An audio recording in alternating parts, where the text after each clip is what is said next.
الحمد لله نحمده ونستعينه ونستغفره ونؤمن به ونتوكل عليه ونعوذ بالله من شرور أنفسنا ومن سيئات أعمالنا من يهده الله فلا مضل له ومن يضلل فلا هادي له ونشهد أن لا إله إلا الله وحده لا شريك له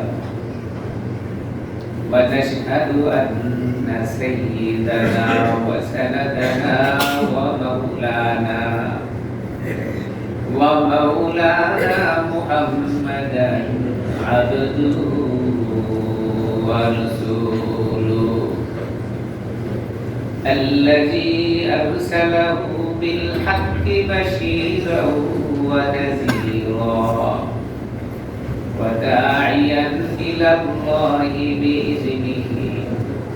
بإذنه سراجا وقمرا منيرا أما بعد فقد قال تعالى في كلامه المجيد وفرقان الحميد فأعوذ بالله من الشيطان الرجيم بسم الله الرحمن الرحيم قل إن صلاتي ونسكي ومحياي ومماتي لله رب العالمين وقال سبحانه وتعالى أكملت لكم دينكم وأتممت عليكم نعمتي ورضيت لكم الإسلام دينا وقال النبي صلى الله عليه وسلم سعيد بن أركم رضي الله تعالى عنهم وعنهم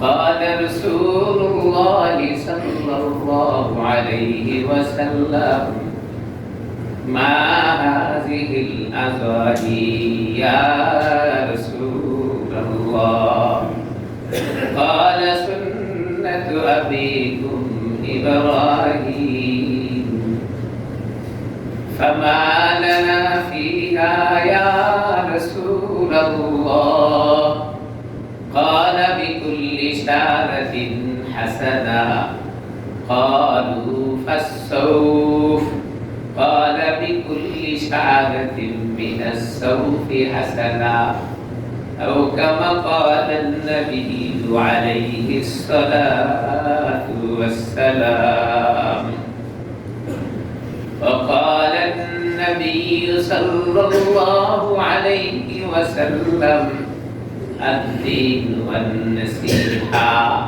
أو كما قال النبي عليه الصلاة والسلام وقال تعالى في موضع آخر فصل لربك وانحر وقال تعالى في شان حبيبه ومحبوبه ومعشوقه مخبرا وآمرا إن الله وملائكته يصلون على النبي يا أيها الذين آمنوا صلوا عليه وسلموا تسليما اللهم صل على محمد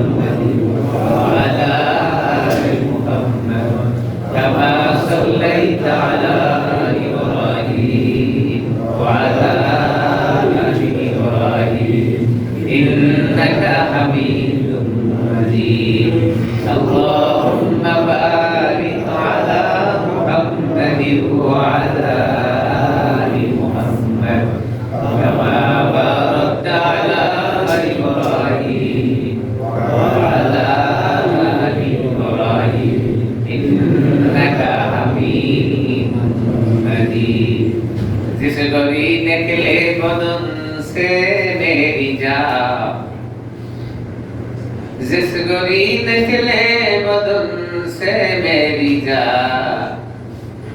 काले माए तौहीद हो फिर दे जुबान ला इलाहा इल्लल्लाह ला इलाहा इल्लल्लाह ला इलाहा इल्लल्लाह ला इलाहा इल्लल्लाह ला इलाहा इल्लल्लाह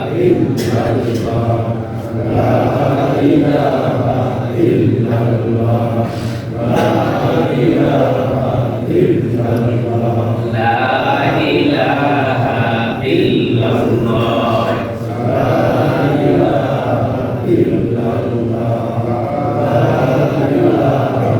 ला इलाहा इल्लल्लाह ला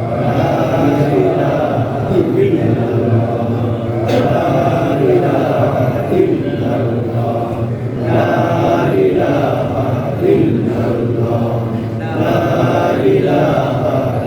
ला इलाहा इल्लल्लाह ला इलाहा इल्लल्लाह শুকরগুজারি করি আল্লাহ তাআলার দরবারে যিনি আমাদেরকে আরবি বছরের শেষ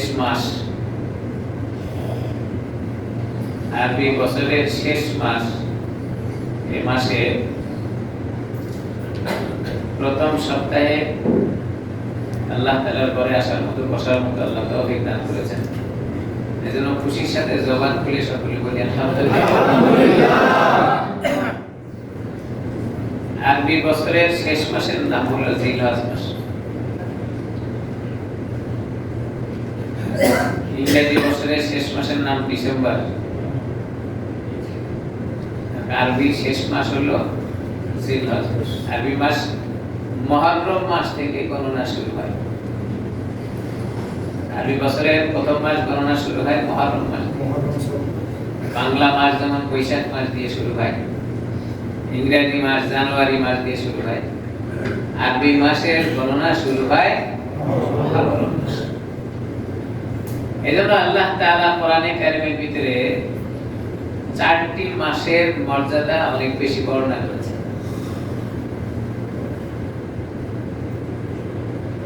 4টি মাসের বর্ণনা আসছে এরকম অনেক বেশি বরকত রহমত এই মাসে দেওয়া হয়। তার মধ্যে 3টি মাস লাগাতার, জিলকাদ, জিলহজ, মুহররম। আর একটি মাস আছে একটু দূরে, রজব। ওই মাসের ভিতরে আল্লাহর নবী দোয়াও শিখিয়ে দিয়েছেন। রমজানের আগে যে রজব মাসের উপরে অনেক আলোচনা আপনারা শুনেছেন এবং এর উপরে দোয়াও আপনারা করেছেন। ঠিক এই 4টি মাসের মর্যাদা আল্লাহ তাআলার কাছে অনেক বেশি। পক্ষান্তরে বছরের 12 মাসের 3 মাসের প্রথম দশকের মর্যাদা, আবার এটা হলো শেষের দশকের মর্যাদা, অর্থাৎ দশক 10 দিন করে মাসের, এটার মর্যাদাও আল্লাহ তাআলা কোরআনে হাকিমের ভিতরে বর্ণনা করেছেন। সে তুলনায় জিলহজ মাসের প্রথম 10 দিনের মর্যাদাও কম না। 3টি দশকের কথা আল্লাহর নবী ইরশাদ করেন, তার ভিতরে এক দশক হলো রমজানের শেষ দশক। আমরা আলোচনা শুনে থাকি রমজান মাসের শেষ দশকের মর্যাদা আল্লাহ তাআলা এত বেশি রেখেছেন,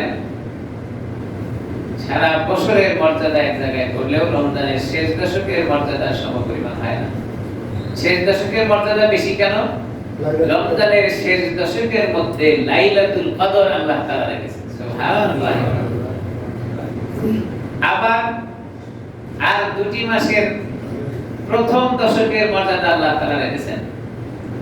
তার মধ্যে একটি হলো মুহররম। মুহররমের প্রথম দশকের দাম আল্লাহ তাআলার কাছে অনেক বেশি। মুহররমের দাম বেশি কেন? এই আলোচনা আপনারা জানেন। যে মানুষের জন্য আগে মুহররম মাসের রোজা ফরজ ছিল। আল্লাহ তাআলা রমজান মাসের রোজা ফরজ করে মুহররম মাসের রোজাকে মানসুখ করে দিয়েছেন। মানে এটা ফরজ না, রোজা আছে কিন্তু এটা ফরজ না, আগে ফরজ ছিল। রমজানের রোজার আগে মুহররম মাসের রোজা রাখা ফরজ ছিল। এই জন্য মুহররম মাসের প্রথম দশকের দাম আল্লাহ তাআলার কাছে অনেক বেশি। পক্ষান্তরে জিলহজ মাসের প্রথম দশকের দাম আল্লাহ তাআলার কাছে অনেক বেশি। কেন? জিলহজ মাসের প্রথম দশকের ভিতরে যত ইবাদত আছে সব ইবাদত একসাথে করার মতো সুযোগ আছে, যেটা অন্য কোন মাসে একসঙ্গে সব ইবাদত করার সুযোগ নেই।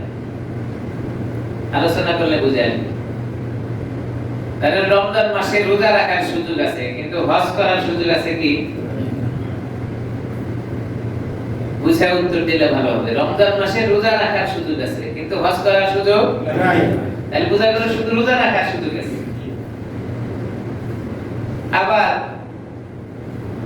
অন্যান্য মাসে নফল ইবাদত আছে, ফরজ হুকুম আছে, কিন্তু একমাত্র শুধুমাত্র জিলহজ মাসের প্রথম দশকে সব ইবাদত একসঙ্গে করার হুকুম আছে। কেউ যদি মনে করে জিলহজ মাসের প্রথম দশকে আমি রোজা রাখবো, রোজা রাখার সুযোগ আছে। কেউ যদি মনে করে যে জিলহজ মাসের প্রথমে আমি প্রথম 10 দিনে কুরবানি করব, তো কুরবানি করার হুকুম আছে। কেউ যদি মনে করে আল্লাহ তাআলা আমাকে অর্থ সম্পদ দিয়েছেন, তো আমি জিলহজ মাসে হজ করব, হজ তো জিলহজ মাসেই করতে হয়, তাহলে হজ করার সুযোগ আল্লাহ তাআলা জিলহজ মাসের প্রথম দশকে রেখে দিয়েছেন। তাহলে সব ইবাদত, আমরা যত রকমের ইবাদত আছে সব ইবাদত একসঙ্গে করার সুযোগ একমাত্র জিলহজ মাসের প্রথম দশকে আল্লাহ তাআলা রেখেছেন, আর কোথাও না। এজন্য জিলহজ মাসের প্রথম দশকের মর্যাদাও আল্লাহ তাআলার কাছে অনেক বেশি। হাদিসের ভিতরে আছে জিলহজ মাসের প্রথম দশকের মর্যাদা কি পরিমাণ, যে কোরআন শরীফের একটি সূরা আছে সূরাতুল ফাজর। আল্লাহ তাআলা এই সূরাতুল ফজরের ভিতরে কিছু জিনিসের কসম করে বলেছেন। তার ভিতরে একটি বিষয় হলো জিলহজ মাসের এই 10-এর কসম করে আল্লাহ তাআলা বলেছেন। সুবহানাল্লাহ। আমার ভাইরা, আলোচনা খুব বুঝার বিষয়। দুনিয়ার জীবনের মানুষ কসম করে কোন জিনিসকে সত্যায়ন করার জন্য। কেউ চুরি করেছে, তো সে চুরি করে নাই বলে সে যখন কসম করে বুঝায় যে আমি চুরি করি নাই। কি বলে? কসম এই জন্য করে, মানে তার ওই কাজটাকে মজবুত করার জন্য সে কসম করে, বলে যে না আমি এটা করছি বা করি না। তো আল্লাহ তাআলা কসম করেছেন কি এরকম? আল্লাহ তাআলার কসম কেন? মুফাসসিরে কেরামরা ব্যাখ্যা করেন আল্লাহ তাআলার কসম হলো যেই জিনিস সম্পর্কে আল্লাহ কসম করেন ওই জিনিসের দাম তো এমনি বেশি, যখন কসম করে বলেন তখন ওই জিনিসের দাম আল্লাহ তাআলার কাছে আরো দ্বিগুণ বেড়ে যায়। সুবহানাল্লাহ। এজন্য মুহররম মাসের সম্পর্কে আল্লাহ তাআলা কসম করে বলেছেন সূরাতুল ফজরের ভিতরে, ওয়াল ফাজরি ওয়া লায়ালিন আশ। এখানে আল্লাহ তাআলা ফজরের কসম করে বলেছেন, সময়ের কসম। আর মুহররম মাসের জিলহজ মাসের প্রথম 10 রাতের কসম আল্লাহ তাআলা বলেছেন, ওয়া লায়ালিন আশ। লাইলুন, লাইলাতুন এক বছর, লায়াল বহু বছর, আশা মানে 10টি রাতের কসম করে আল্লাহ তাআলা এখানে বলেন। তাহলে আল্লাহর কসম মানে এটা সত্য প্রমাণের জন্য নয়, মজবুত করার জন্য নয়। আল্লাহ তাআলা এই কসম মানে হলো এটার মর্যাদা দ্বিগুণ করে দেওয়ার জন্য। আল্লাহ তাআলা বলেন মুহররম মাসের আগের মাস জিলহজ মাস, এই জিলহজ মাসের 10 রাতের মর্যাদা আমার কাছে অনেক বেশি। রাসূল আকরাম সাল্লাল্লাহু আলাইহি ওয়াসাল্লাম ব্যাখ্যা করেন জিলহজ মাসের প্রত্যেক রাতের মর্যাদা হইল রমজান মাসের শবে কদরের মর্যাদা যেমন, জিলহজ মাসের প্রত্যেক রাতের মর্যাদা আল্লাহ তাআলার কাছে তেমন। সুবহানাল্লাহ। আল্লাহু আকবার। এক শবে কদর যদি কোনো মানুষ পেয়ে যায় তাহলে কতদিন হায়াতের ইবাদত? 83 বছর 4 মাস। 83 বছর 4 মাসের যদি 1 শবে কদর হয় তাহলে 10 শবে কদর যোগ দেন। জিলহজ মাসের 10 রাত্রিতে যারা ইবাদত বন্দেগীতে কাটাবে সে 10টি শবে কদর পেয়ে গেল। 83 বছর 4 মাস দিয়ে গুণন দেন কত হয়? এক রাত্রির ইবাদত মানে শবে কদরের সমপরিমাণ সওয়াব আল্লাহ তাআলা দান করবেন। 2 নম্বর হলো জিলহজের দিনের মর্যাদা। রাসূল আকরাম সাল্লাল্লাহু আলাইহি ওয়াসাল্লাম হাদিসের ভিতরে বলেন যে জিলহজের 9 দিন পর্যন্ত যারা রোজা রাখবে, এক দিনের রোজা হলো 1 বছরের নফল রোজা সমপরিমাণ সওয়াব। সুবহানাল্লাহ। তাহলে এক দিনের রোজার সমপরিমাণ হলো 1 বছর। তাহলে 9 দিন রোজা রাখা মানে 9 বছর লাগাতার রোজা রাখার সওয়াব আল্লাহ তাআলা বান্দার আমলনামায় দান করেন। সুবহানাল্লাহ। জিলহজের 10 এর মর্যাদা আল্লাহ তাআলার কাছে কেন বেশি? আল্লাহ পৃথিবীর সকল আনাচে কানাচে থেকে লোকজন এই জিলহজ মাসে আল্লাহ তাআলার ঘর তাওয়াফ করার জন্য সেখানে পৌঁছে একটা শব্দ ব্যবহার করছেন, লাব্বাইক আল্লাহুম্মা লাব্বাইক। এ বলতেছে আল্লাহ আমি হাজির হয়েছি, আমি হাজির হয়েছি। চিল্লাইতেছে। মিনা মুজদালিফায় চিল্লাবে, আরাফার ময়দানে চিল্লাবে। হ্যাঁ, এরকম ভাবে তারা সেখানে হাজিরা দিয়া আল্লাহ তাআলার সান্নিধ্য লাভ করার জন্য চেষ্টা করবে। জিলহজ মাসে আল্লাহ তাআলা এই মর্যাদা রেখেছেন, আমল করার সুযোগ আল্লাহ তাআলা দিয়েছেন। তার ভিতরে একটি হলো হজ। জিলহজ মাসে হজ করতে হয়, আর কোনো মাসে সুযোগ নাই। আল্লাহ তাআলা এই জিলহজ মাসের ভিতরেই হজকে বান্দার জন্য ফরজ করে রেখেছেন নির্দিষ্ট সময়। এখন এই জিলহজ মাসের ভিতরে হজ করা বান্দার জন্য ফরজ করে দিয়েছেন, এটা একটা গুরুত্বপূর্ণ আমল। আমরা জানি রাসূল আকরাম সাল্লাল্লাহু আলাইহি ওয়াসাল্লাম হাদিসের ভিতরে বলেন আরাফার ময়দানে অবস্থান করার নামই হজ। আরাফার ময়দানে অবস্থান করার নামই হাজিরা আরাফার ময়দানে অবস্থান করবে। আরাফার দাম আল্লাহ তাআলার কাছে এত বেশি, আরাফার ময়দানে অবস্থান করার নামই হজ বলেছেন। আরাফার ময়দানের দাম এত বেশি কেন? হযরত ওমর রাদিয়াল্লাহু তাআলা আনহু বর্ণনা করেন, এক ইহুদি হযরত ওমর ফারুক রাদিয়াল্লাহু তাআলা আনহুর কাছে বলতেছিল, ওমর তোমাদের রব তোমাদের জন্য এমন একটা দিন বাজেট করে দিয়েছেন যে দিনটা যদি আমাদেরকে দেওয়া হতো তাহলে আমরা সেই দিনটাকে উৎসবে পরিণত করতাম। হযরত ওমর ফারুক রাদিয়াল্লাহু তাআলা এই কথা শোনার পরে চিন্তা করছেন কোন দিনের কথা বলে, এটা তো আমি জানি। এই দিনটার নাম হলো আরাফা দিন। সুবহানাল্লাহ বলে। ইহুদি কি বলল? যদি ওই দিন আমাদের জন্য দেওয়া হতো আমরা উৎসবে পরিণত করতাম। হযরত ওমর চিন্তা করে বুঝলেন এটা হলো আরাফা। হযরত ওমর ফারুক রাদিয়াল্লাহু তাআলা ইহুদির এই কথার পরে ওমর ঠান্ডা মাথায় বলেন, ওগো ইহুদি, এই দিন যদি তোমাদের দেওয়া হতো তোমরা উৎসবে পরিণত করতে। তোমার কি জানা আছে এই দিনটাকে আল্লাহ তাআলা উৎসব হিসেবে মুসলমানদেরকে দিয়েছেন? সুবহানাল্লাহ। উৎসব হিসেবে আল্লাহ তাআলা মুসলমানদেরকে দিয়েছেন। কি উৎসব? আরাফার ময়দানে সব মানুষ জমা হয়ে গেছে। কি বলে উৎসব না, আল্লাহ তাআলাই উৎসব করে দিয়েছেন। রাসূল আকরাম সাল্লাল্লাহু আলাইহি ওয়াসাল্লাম আরাফার ময়দানে দাঁড়িয়ে জীবনের শেষ একটি ভাষণ তিনি প্রদান করেছিলেন, যাকে বিদায় হজের ভাষণ বলা হয়। আমরা এই ভাষণটাকে কি বলি? বিদায় হজের ভাষণ। মানে এরপরে আর রাসূল কখনো হজের সুযোগ পাননি। এখানে যে ভাষণটা দেওয়া হয়েছিল আল্লাহ তাআলা এখানে কোরআনে হাকিমের একটি গুরুত্বপূর্ণ আয়াত সেখানে নাযিল করেছেন। এজন্য আরাফার দাম আল্লাহ তাআলার কাছে এত বেশি হয়েছে। আল-ইয়াওমা আকমালতু লাকুম দীনাকুম ওয়া আতমামতু আলাইকুম নি'মাতি ওয়া রাদিতু লাকুমুল ইসলাম দীনা। সুবহানাল্লাহ, সুবহানাল্লাহ। আল্লাহ তাআলা বলেন নবী পাক সাল্লাল্লাহু আলাইহি সাল্লামের উপরে, নবী আপনি শোনায় দেন আপনার উপরে ধর্ম, ইসলাম, বিধিবিধান যা আছে সব পরিপূর্ণ করে দিলাম। সুবহানাল্লাহ। আল-ইয়াওমা আকমালতু লাকুম দীনাকুম ওয়া আতমামতু আলাইকুম নি'মাতি ওয়া রাদিতু লাকুমুল ইসলাম দীনা। শাব্দিক তরজমা হলো আল ইয়াউমা, আজকের দিনে, আকমালতু, আমি পরিপূর্ণ করে দিলাম, লাকুম, তোমাদের জন্য। এখন মুফাসসিরে কেরামরা এখানে ব্যাখ্যা করেছেন যে কাদের জন্য পরিপূর্ণ করে দিলেন। আয়াতের ব্যাখ্যায় আছে তাদের জন্য পরিপূর্ণ যারা দিন মানে। কাদের জন্য পরিপূর্ণ? যারা দিন মানে। এখন দিন কি? কোরআনে হাকিমের ভিতরে অন্য জায়গার ভিতরে আছে আল্লাহ তাআলা বলেন একমাত্র ইসলাম ধর্ম আমার কাছে পছন্দ মনোনীত। এইজন্য রব্বে কারীম এখানে শোনায় দেন আকমালতু লাকুম দীনাকুম, দিন তোমাদের জন্য পরিপূর্ণ করে দিলাম। দিন বলতে যেটা বোঝায় যেটা আল্লাহ তাআলার পছন্দ। আল্লাহ তাআলার পছন্দ দিন কোনটা? ইন্নাদ দীন ইনদাল্লাহিল ইসলাম। ইসলাম ধর্ম ছাড়া আর কোন দিন আল্লাহ তাআলার কাছে পছন্দ নাই। সুবহানাল্লাহ।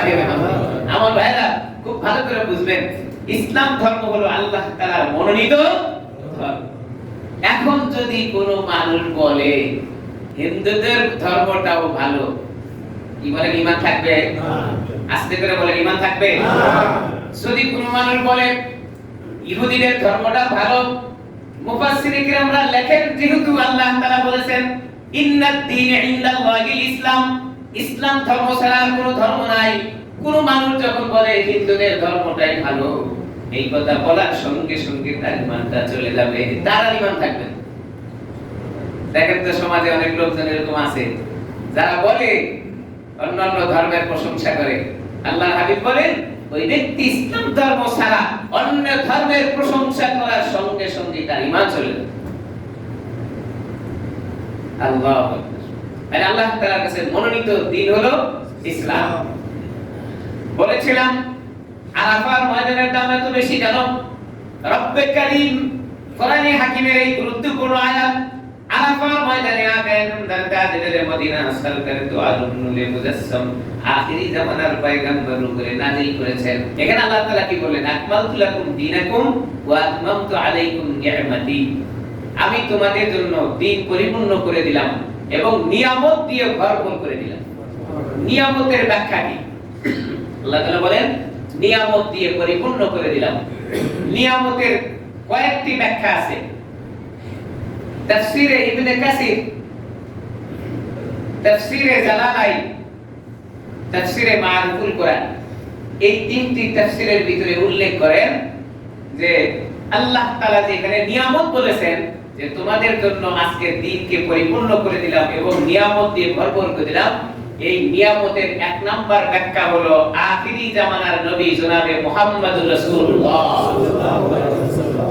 এক নাম্বার নিয়ামত কি? নবী সাল্লাল্লাহু আলাইহি ওয়াসাল্লাম আল্লাহ তাআলা নিয়ামত দিয়ে পরিপূর্ণ করে দিয়েছেন। ব্যাখ্যায় লেখেন নবী কেন নিয়ামত? সমস্ত নবী আর রাসূলরা অপেক্ষা করতেছিলেন আমাদের নবী কখন আগমন করবেন। এইজন্য রব্বে কারীম মেরাজের রাত্রিতে সমস্ত নবীদের সামনে, সমস্ত রাসূলদের সামনে আকায়ে নামদার জনাবে মুহাম্মদুর রাসূলুল্লাহ সাল্লাল্লাহু আলাইহি ওয়াসাল্লামকে তাদের সামনে পেশ করে দিয়েছেন। সবাই অপেক্ষায় ছিলেন। এজন্য ব্যাখ্যায় লেখেন এক নম্বর নিয়ামত হলো রাসূল আকরাম সাল্লাল্লাহু আলাইহি ওয়াসাল্লাম। এমন গুরুত্বপূর্ণ নবীকে আল্লাহ তাআলা দিয়েছেন। পৃথিবীর জগতে যত নবী আগমন করেছেন, যত রাসূল দুনিয়ার জীবনে আগমন করেছেন, সমস্ত নবীদের সরদার বলে আখ্যায়িত করা হয়েছে আমাদের নবীকে। সমস্ত রাসূলদের রাসূল বলে আখ্যায়িত করেছেন আমাদের নবীকে। এইজন্য নিয়ামতের এক নাম্বার ব্যাখ্যা হলো আমাদের নবী। দুই নাম্বার ব্যাখ্যা হলো কোরআনে কারীমের ভিতরে আল্লাহ তাআলা বলেন আকমালতু লাকুম দীনাকুম ওয়া আতমামতু আলাইকুম নি'মাতি। নিয়ামতের দুই নাম্বার ব্যাখ্যা হলো দিন তোমাদের জন্য পরিপূর্ণ করে দেওয়া হলো। দিন, দিন মানে ইসলাম। ইসলাম তোমাদের জন্য পরিপূর্ণ করে দাও। দুনিয়ার জীবনের তন্ত্র মন্ত্র দিয়া বিধান বানাইছে, স্ত্রী যদি স্বামীকে তালাক দিয়ে দেয় তাহলে তালাক হয়ে যায়। স্ত্রী যদি স্বামীকে তালাক দেয় তালাক হয়ে যায়, যেটা এখন আমাদের ভাষায় আমরা কি বলি? ডিভোর্স। ডিভোর্সের অভাব নাই। এই বিধান দেখেছে মানুষের মন গড়া। এখন মনটা চাইলেই স্ত্রী স্বামীকে ডিভোর্স দিয়ে চলে গেল। আল্লাহর বিধান কি? না, স্ত্রী চাইলেই সে তালাক দিয়ে যেতে পারবে না। স্ত্রীর মনে ইচ্ছা হলেই তালাক দিয়ে যেতে পারবে না। শরীয়তের বিধান, আল্লাহর বিধান। হ্যাঁ, স্ত্রী তালাক দিতে পারবে স্বামী যদি তাকে অনুমোদন দেয়। ঠিক আছে? তুমি আমার সংসারে থাকতে চাচ্ছ না, তোমার ভালো লাগে না? আমার ওঠা বসা, আমার চলাফেরা, আমার লেনদেন, আমার পারিবারিক জীবন, ব্যক্তিগত জীবন, অর্থনৈতিক জীবন সবকিছুই কিন্তু তোমার ভালো লাগছে না, তাহলে তুমি আমার থেকে চলে যেতে পারো। অনুমোদন দিয়ে দিল, তালাক দিতে পারো। আসলে তালাকের হুকুম বর্তায় পুরুষের উপরে। যদি পুরুষ অনুমতি দিয়ে দেয় মহিলাকে, তখন সে তালাক দিতে পারে। কিন্তু মানুষের করা আইন হলো স্ত্রী যদি ইচ্ছা করে যে স্বামীকে তালাক দিয়ে চলে যেতে পারবে। কি ঘটনা দাঁড়ালো?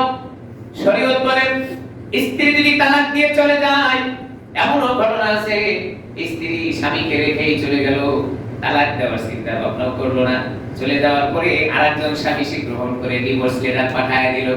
শরীয়তের বিধান হলো নিজের স্বামীকে ছেড়ে অন্য জায়গায় বিবাহ করার জন্য প্রথম নাম্বার শর্ত হলো স্বামী তালাক দিতে হবে। এরপরে তালাকের পরে সেখানে 3 মাস 10 দিন অতিবাহিত হওয়ার পরে, যেটাকে শরীয়তের ভাষায় ইদ্দত বলে, ইদ্দত পালন করার পরে সে অন্য স্বামীর কাছে যাইতে পারবে, বিবাহ করতে পারবে। এখানে শরীয়তের বিধান কত সহজ করে রেখেছেন, কারণ প্রথম স্বামীর থেকে যখন একজন স্ত্রী চলে যাবে, সম্ভাবনা আছে হইতে পারে স্বামীর সংসারে থাকার পরে স্ত্রীর পেটে সন্তান থাকার সম্ভাবনা রয়েছে। স্বামী স্ত্রী এক জায়গায় থাকলে সন্তান থাকা স্বাভাবিক হইতে পারে। শরীয়তে বিধান রেখেছে এই সন্তান কার, এটা নির্বাচন করার জন্য তাকে একটা সময় পার করতে হবে। এই সময়ের ভিতরে সে জানবে যে তার সন্তান ওই স্ত্রীর পেটে আছে কিনা। মানুষের তন্ত্র মন্ত্রের আইন কি? স্ত্রী তালাক দিয়ে চলে গেল, ইদ্দত পালন করার চিন্তা করে নাই, দ্বিতীয় আরেকজন স্বামী গ্রহণ করেছে, কিন্তু প্রথম স্বামীর সন্তান ওই স্ত্রীর পেটে থাকার কারণে দ্বিতীয় স্বামী যখন সে গ্রহণ করেছে, স্বামী সংসার করলো স্ত্রীর সাথে, এবার সন্তান জন্মগ্রহণ করার পরে এই সন্তানটা কার আর কোনো নির্বাচন করার সুযোগ নাই। প্রথম স্বামী নাকি দ্বিতীয় স্বামী আপনি কোনোভাবে বলতে পারেন। ইসলাম সহজ সমাধান দিয়েছেন। আপনি যদি 3 মাস 10 দিন অপেক্ষা করেন, জানতে পারবেন আগের স্বামীর সন্তান তার পেটে আছে কিনা। এই জন্য দুনিয়ার জীবনে মানুষের মন করা তন্ত্র মন্ত্র দিয়ে কোনো জায়গায় শান্তি খুঁজে পাওয়া যাবে না। এই জন্য রব্বে কারীম কোরআনে হাকিমের ভিতরে বলেন, নিয়ামতের 2 নাম্বার ব্যাখ্যা হলো দ্বীন আর ইসলামকে আল্লাহ তাআলা পরিপূর্ণ করে দিয়েছেন। ইসলামের বিধান বস্তু যখন কোন মানুষ মেনে নেবে, ব্যক্তি জীবন থেকে রাষ্ট্রীয় জীবন পর্যন্ত সব জায়গায় সহজ সমাধান হয়ে যাবে। ইন্নাদ দীন ইনদাল্লাহিল ইসলাম, ইসলাম ছাড়া আর কোনো কিছু মানা যাবে না। যদি কোনো মানুষ মুসলমান দাবি করে, যদি মুসলমান কাতারে দাঁড়ায় যায়, ওই ব্যক্তি ইসলাম ছাড়া কোনো কিছু মানতে পারে না। এবার আসে ইসলামের আইন বাস্তবায়নের জন্য যদি মুসলমান চেষ্টা না করে, মুসলমানের কাতারে দাঁড়ায়া ওয়াল ইসলামিক জায়গায় যদি কোনো মানুষকে নির্বাচন করে দেয়, তাহলে কি ঈমান থাকবে? মাসলা আপনাদের কাছে আমি বলবো না। কোরআনে হাকিমের ভিতরে আল্লাহ তাআলা বলেন, আকমালতু লাকুম দীনাকুম ওয়া আতমামতু আলাইকুম নি'মাতি ওয়া রাদিতু লাকুমুল ইসলাম দীনা। নিয়ামতের যদি পরিপূর্ণ ব্যাখ্যা দেওয়া হয়, তাহলে 2 নাম্বার ব্যাখ্যা হলো দ্বীনকে আল্লাহ তাআলা কমপ্লিট করে দিয়েছেন। ইসলাম ধর্ম আল্লাহ তাআলার কাছে পরিপূর্ণ। মুসলমান ইসলাম ধর্ম ছাড়া অন্য কোনো পথ অবলম্বন করতে পারে না। এখন এখানে আসলে বিভ্রান্তি সৃষ্টি হয়ে যাবে। আমরা তো মুসলমান দাবি করি নামে, কাজের জায়গায় আসলে মুসলমান কতটুকু আছি তখন বুঝা যাবে। ইন্নাদ দীন ইনদাল্লাহিল ইসলাম, আল্লাহ বলেন ইসলাম ধর্ম ছাড়া আর কোন ধর্ম আমার কাছে মনোনীত আর কোন ধর্ম নাই। কোন মানুষ যদি ইসলাম ধর্মের কাতার ছেড়ে দিয়ে অন্য কোন ধর্ম অবলম্বন করে, ঈমান চলে যাবে। এই ক্ষেত্রে যদি আমি তালাশ করি, আমাদের দেশের গণতন্ত্র বিধান নিয়ে যখন আমি নির্বাচন করি, আমার ভোটটা ইসলামের জায়গায় ছাড়া যখন আমি অন্য জায়গায় দিয়ে যাই, কতটুকু ইসলামের ভিতরে আমি থাকতে পারি। আকমালতু লাকুম দীনাকুম ওয়া আতমামতু আলাইকুম নি'মাতি ওয়া রাদিতু লাকুমুল ইসলাম দীনা। আল্লাহ বললেন ধর্মকে আমি পরিপূর্ণ করে দিলাম। ওই ধর্মের কথা আমি ঠিকই বলি, কিন্তু যখন নির্বাচন আসে আমার ভোটটা ইসলাম প্রতিষ্ঠার জন্য দিতে পারি না। কি বলে ঠিক না? ইসলাম বলেছে, আল্লাহ বলেছে, যদি আপনি মুসলমান দাবি করেন তাহলে পথ এইটা ছাড়া অন্য কোনো পথ অবলম্বন করা আপনার জন্য সম্মানিত কোনোদিনও। ইন্নাদ দীন ইনদাল্লাহিল ইসলাম, পক্ষান্তরে আল্লাহ তাআলা পরিপূর্ণ আয়াত দিলেন, আকমালতু লাকুম দীনাকুম ওয়া আতমামতু আলাইকুম নি'মাতি ওয়া রাদিতু লাকুমুল ইসলাম দীনা। দিন যদি পরিপূর্ণ আল্লাহ তাআলা করে দিয়ে থাকেন, আর কোন দিকে আপনি দৌড়াবেন? দুনিয়ার জীবনটা হলো পরীক্ষার হল। পরীক্ষার প্রশ্নপত্র আপনার সামনে দেওয়ার পরে এক্সামিনার সামনে দাঁড়ানো আছে, প্রশ্ন আপনার হাতে, কোশ্চেন আপনার হাতে, আপনি লিখলেও কিছু বলবে না, আপনি না লিখলেও কিছু বলবে না। যদি প্রশ্ন উত্তর পর্বে আপনি ভুল লেখেন এরপরও কিছু বলবে না, শুদ্ধ লিখলেও কিছু বলবে না, যদি আপনি খাতাটা ফাঁকা রেখে দেন তাও কিছু বলবে না। কারণ এইটার হিসাব নিকাশ করার জন্য একটা সময় নির্ধারণ করে রেখেছেন। পরীক্ষার হল আপনি ভুল লিখতে পারেন, শুদ্ধ লিখতে পারেন, ইচ্ছা আপনার, কিন্তু ফলাফল দিবেন আল্লাহ তাআলা। খাতা দেখার পরে বুঝে আসবে আপনি ভুল লিখছেন না শুদ্ধ লিখছেন, এটা দিবে কে? আল্লাহ। এইজন্য আল্লাহ তাআলা বলেন আকমালতু লাকুম দীনাকুম ওয়া আতমামতু আলাইকুম নি'মাতি ওয়া রাদিতু লাকুমুল ইসলাম দীনা। দিনের ব্যাখ্যা করতে গিয়ে, নিয়ামতের ব্যাখ্যা করতে গিয়ে দুইটা ব্যাখ্যা আপনাদের সামনে আমি করেছি। এক নাম্বার ব্যাখ্যা হলো নিয়ামত মানে আকাই নামদার তাজদের মদিনা আখিরিতে মানে নবী। দুই নাম্বার ব্যাখ্যা হলো নিয়ামত মানে হইলো ইসলাম ধর্ম। আল্লাহ তাআলা ইসলাম ধর্মকে আমাদের জন্য পরিপূর্ণ করে দিয়েছেন। তিন নাম্বার ব্যাখ্যা হলো মুফাসসিরে কেরামরা লেখেন ওয়া নি'মাতি রাদিতু লাকুমুল ইসলাম দীনা, দিনের উপরে আমি পরিপূর্ণতা করে দিয়েছি। এইখানে নিয়ামতের অর্থ হলো কোরআনে কারীম। আল্লাহ তাআলা মুসলমানদের জন্য একটা সংবিধান দিয়েছেন যার নাম হলো কোরআনে হাকিম। নিয়ামতের তিন নাম্বার ব্যাখ্যা হলো কোরআনে কারীম। সুবহানাল্লাহ। এইজন্য আল্লাহ তাআলা বলেন আকমালতু লাকুম দীনাকুম ওয়া আতমামতু আলাইকুম নি'মাতি ওয়া রাদিতু লাকুমুল ইসলাম দীনা। তিনটা জিনিস দিয়ে আল্লাহ তাআলা দ্বীনকে পরিপূর্ণ করে দিয়েছেন। যে নবীকে আল্লাহ তাআলা দিয়েছেন, যে নবী আমাদের জন্য পরিপূরক নবী, যে দ্বীন দিয়েছেন, দ্বীন আমাদের জন্য পরিপূর্ণ দ্বীন। আর এই দ্বীন পরিচালনার জন্য একটা বিধান লাগে, সংবিধান। যে সংবিধানের নাম হলো কোরআনে হাকিম। এইটাও পরিপূর্ণ করে আল্লাহ তাআলা আমাদের জন্য দিয়েছেন। সুবহানাল্লাহি ওয়া বিহামদিহি। তিনটা জিনিসই পরিপূরক। এই তিন জিনিস যদি কোনো মানুষের কাছে থাকে আর কোনো দিক দৌড়ানোর কোনো সুযোগ নেই।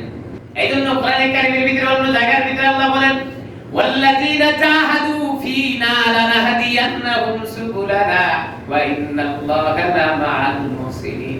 বান্দা ইচ্ছা করো আর ওই দিকে দৌড়াইতে থাকো, পরিপূর্ণ করে দেওয়ার দায়িত্ব আমার। এইজন্য আমরা কিতাবের ভিতরে পড়ি আস-সাই মিন্না ওয়া ইতমাম মিনাল্লাহ। কোন মানুষ যদি চেষ্টা করে আল্লাহ পরিপূর্ণ করে দিবে, চেষ্টাই নাই তো পরিপূর্ণ হবে কেমনে? আল্লাহ তাআলা বলেন চেষ্টা করো তুমি, পরিপূর্ণ করে দেব আমি আল্লাহ তাআলা।